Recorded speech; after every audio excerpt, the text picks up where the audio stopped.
Hi, this is Riza Bermeo Gonzalez, co-author of the Treating Anxiety blog for HealthyPlace. Today I am talking about mindfulness during the holidays.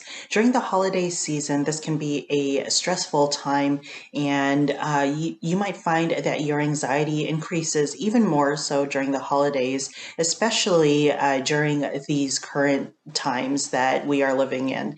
And so you might find that it becomes challenging to try to cope with your anxiety.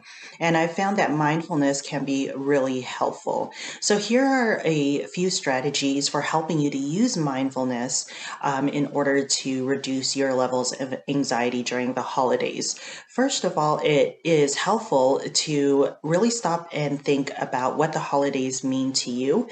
So many of us tend to see what social media portrays the holiday should look like, and social media and other things like seeing on TV what the holidays look like. A lot of our expectations might be based on something that is not necessarily realistic. So, taking the time to really think about what the holidays mean to you can be really helpful, and I found that that is very helpful for me.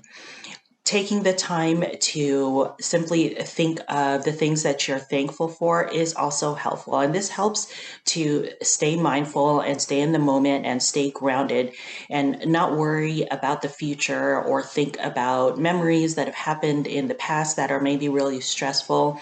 Thinking about the things that you're grateful for helps you to stay in the moment. And another important strategy is simply just taking a break, taking the time to breathe, especially during the holiday season when it can be so busy and our lives can be very hectic as we attend celebrations, festivities, and things like that. Taking the time to take a break and simply breathe can be really helpful for calming your anxiety and helping you to deal with that increase in anxiety during the holidays. Try these strategies for mindfulness to help you to help lower your anxiety during this holiday season. If there are strategies that you use, please share those in the comments below. Thank you so much for listening.